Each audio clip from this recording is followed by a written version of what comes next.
So I've got to be honest with you. I am not the healthiest eater in the world. If you've been around for a while, you know that last year we did one of these CoreGroup videos where I was eating Panda Express because Panda Express is delicious, and also we needed to use a fortune cookie. But the truth is, like, my favorite food groups are Cinnabons and brownie batter.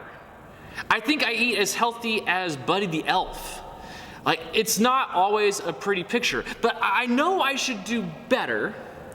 And the truth is, I know that because I learned it in school. I learned it when I learned about a food pyramid. Now, I know we don't use the pyramid anymore as the way that, like, we talk about nutrition, but I do because I'm old. But, you know, if we use, like, the healthy plate, and the kinds of nutrients we all need to have a healthy diet, right? Like, you have your proteins, you have your carbs, you have your vegetables and your fruits, you have your fats and your sugars.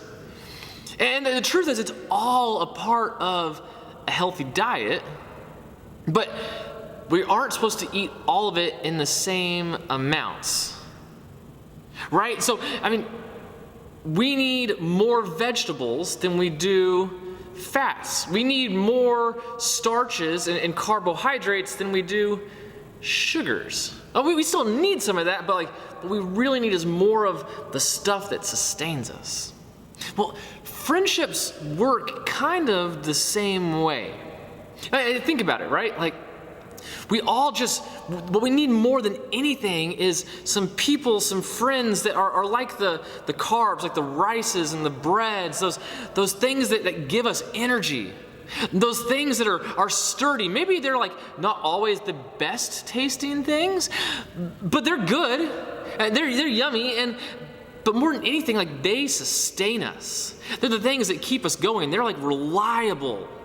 We all need some friends like that. Friends who are just like, they're there for us no matter what.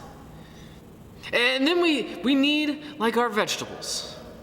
You know, we need some friends who, like, we don't always want to spend time with them, but they'll tell us what we need to hear. You know, those people, like vegetables, I'll be honest with you, I don't love vegetables. There's like 3 vegetables that I will even tolerate. But I'm trying to do better because I have kids and I'm trying to show them that vegetables are important, right? But we need some vegetable friends. You know, maybe it's those people who will tell us when we're doing something that's maybe not the smartest choice. People who tell us how it is. Friends who will, like, hold us accountable and help us not take the wrong path. You know those friends? Like, you don't always want them to speak their mind, but when they do, you probably should listen. Maybe your parents are kind of like that in your lives. And then the truth is, we also need some sugars. Like, we need some bad decision friends, and here's why. Because we all need friends where we are the good influence. Where we are the person in their life helping make them better. We all need some Snickers friends. We all need some Reese's friends. We all need some fast food friends where we are encouraging them. So in the Bible, there was a guy named David. Maybe you've heard about him from the story of David and Goliath, where he takes a stone and slings it at this giant's head and hits him in the forehead and kills him on the spot. If you haven't, it's a crazy story. But David became eventually the king of Israel, the king of the Jewish people, but he was not a perfect guy. But the story of David is important because it's not just the story of David, it's the story of the people around him. He had a friend named Jonathan. And before David was king, the king's name was Saul. And Jonathan was Saul's son.